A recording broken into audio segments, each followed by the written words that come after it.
Hello, Culture Matters podcast. I am super excited to introduce you to our guest. Before I do that, here's a quote I picked just for this episode.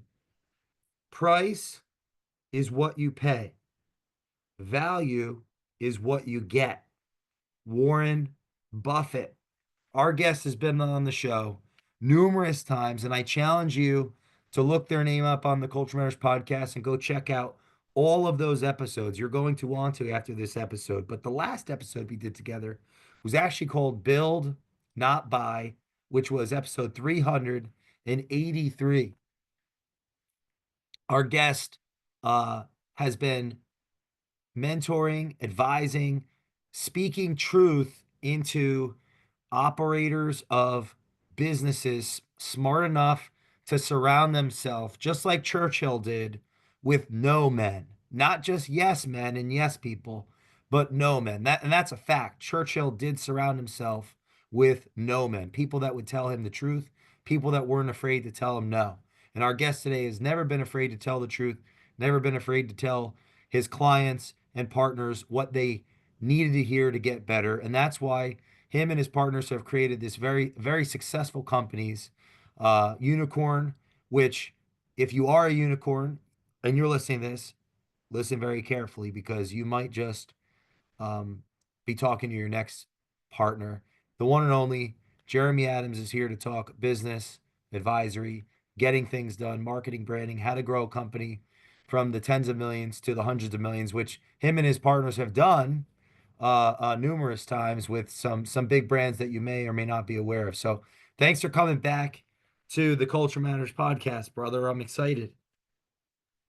Yeah, Jay, thank you. Thank you for having me. And I don't know how many podcasts we've done, but it would be interesting to go back and listen to some of those and see what my mindset was, see how you see where both of us were at, because I feel like we both have evolved quite a bit the last few years. How important do you think, like, because you've dealt with and helped and worked alongside of a lot of entrepreneurs at varying degrees of success in the different life cycles of their organization. For the ones that were the most successful, do you think there was a connection between their ability to learn and continue to learn and evolve themselves, or do you think that's just kind of sounds cute for like a personal development book? No, I mean, when you said I'm not afraid to tell people no, and just I can tell you when you're just brutally honest, and it's a muscle I've had to learn to get better at, right? It's definitely 34 now, I believe. Uh, 6, 7 years ago, I probably really dove into the brutal honesty because early in my entrepreneur career, you didn't want to make clients mad. You didn't, I had some investors, you didn't want to make them mad. So you're walking on eggshells and just slowly you see how beneficial the honesty is. And what happens, I've realized, is it can push a lot of people. It'll either push people away really fast or it'll bring people towards you. And I think it's 80-20. I actually think 80% of people it pushes away.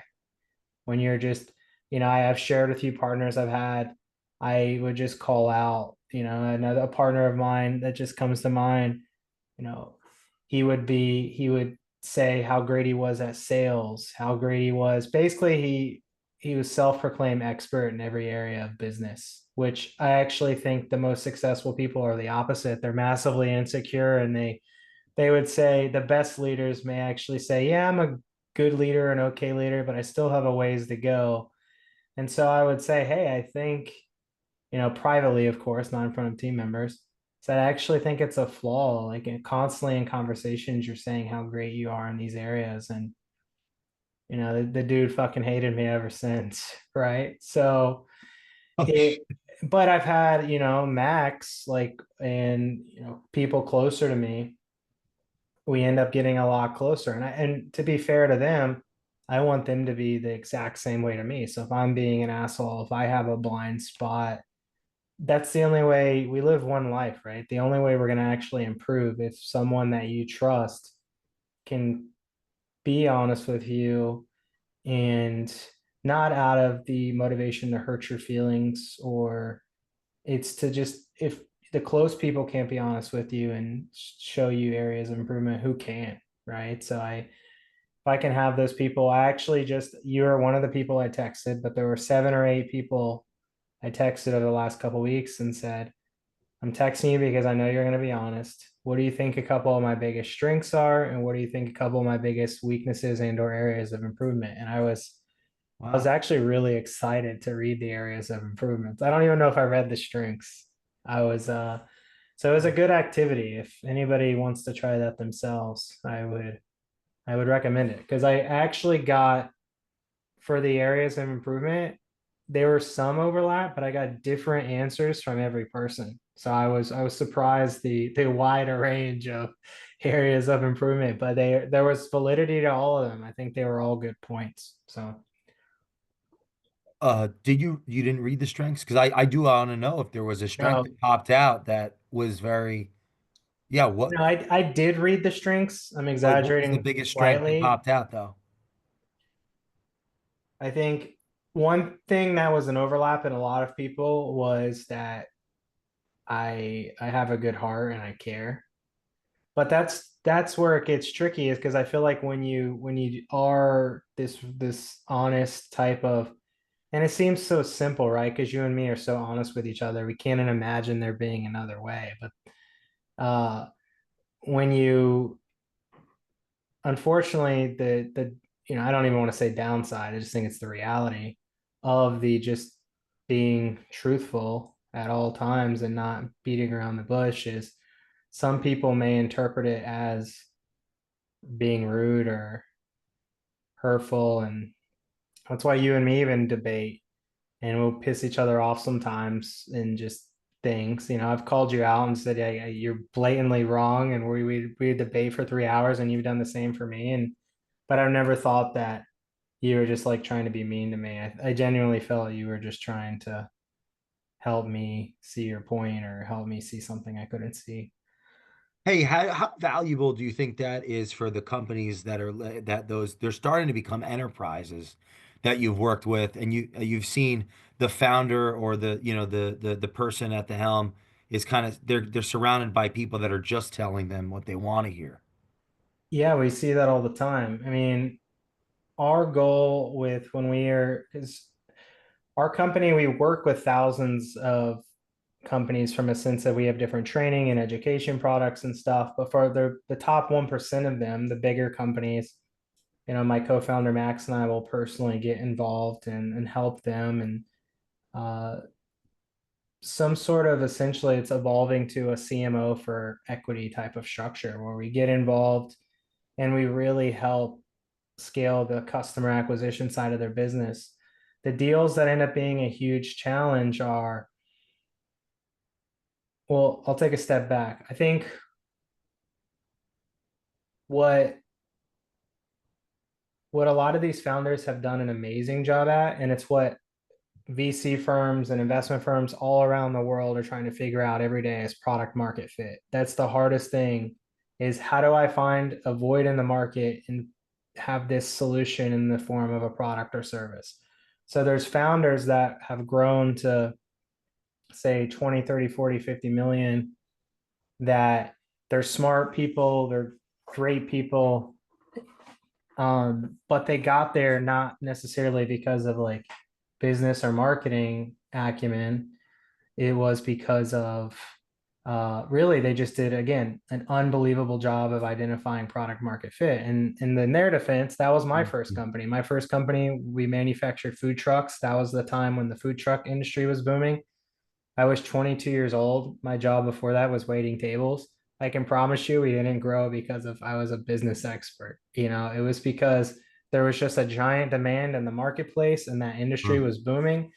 And our biggest year was, basically right around $10 million in revenue. And it was a disaster, lawsuits, but like I had identified product market fit, right? So I think the great founders are, hey, we're going to be focused on product development. We're going to be taking care of the customers. We're going to be, I want you guys to crush marketing for me. When we start debating certain areas, that's where I think it gets tough and we're unable to do our job because we focus on, you know, rapid growth through online customer acquisition. So typically we're going to be changing a lot of what they've done in the past and what they've been used to.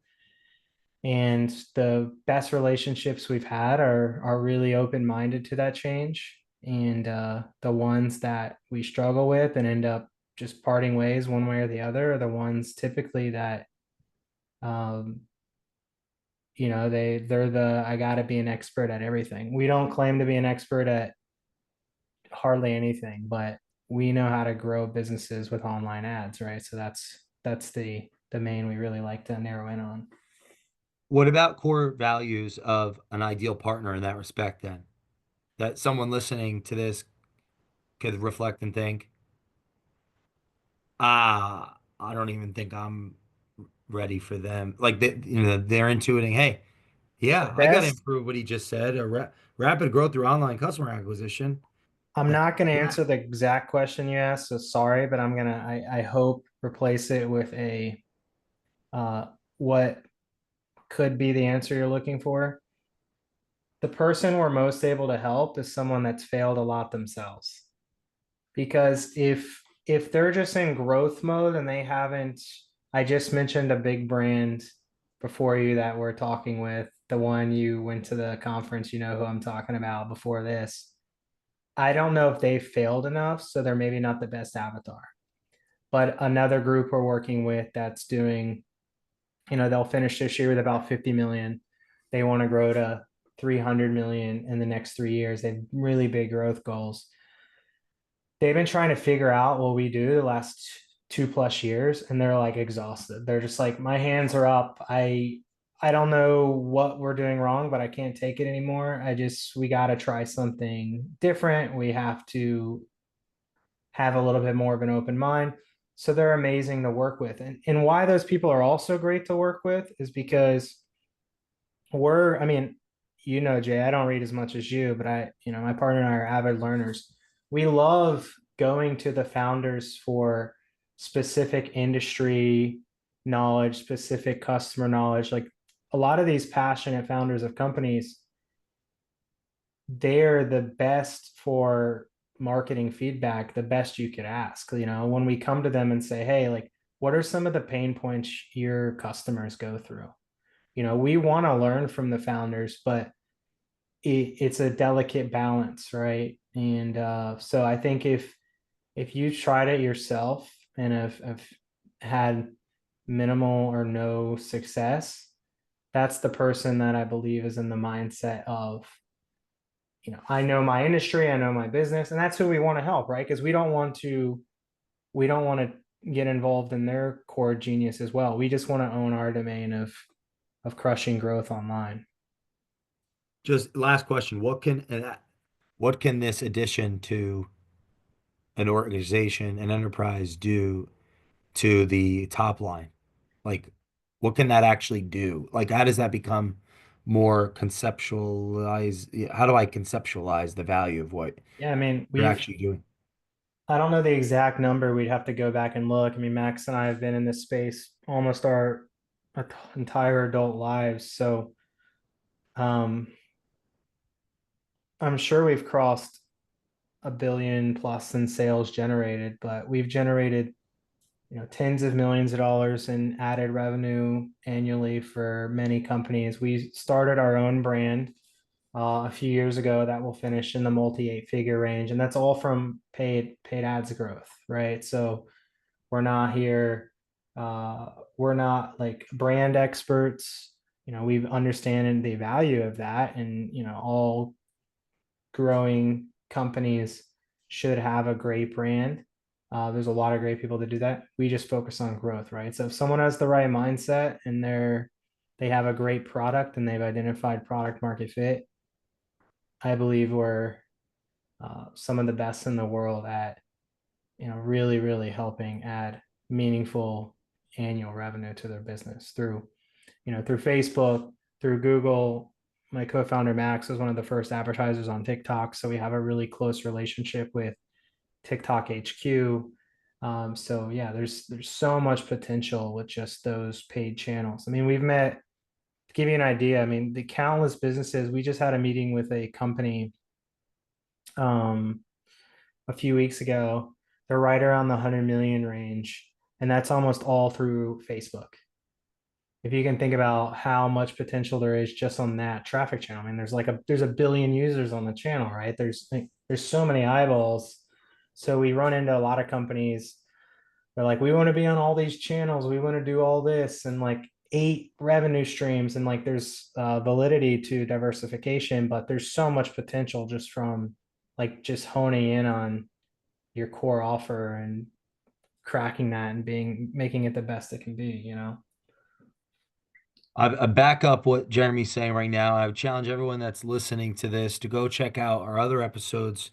I believe I said 383, build, not buy, and the other times that then many, yeah, 383, the other many times that Jeremy has come on the show. You can get to know him even better, his story, his aspirations, his evolution. He's continuing to learn and grow and evolve. And how can people reach out to you like fastest that want to connect with you? Yeah, maybe just my email, Jeremy at unicorninnovations.com, Jeremy at unicorninnovations.com.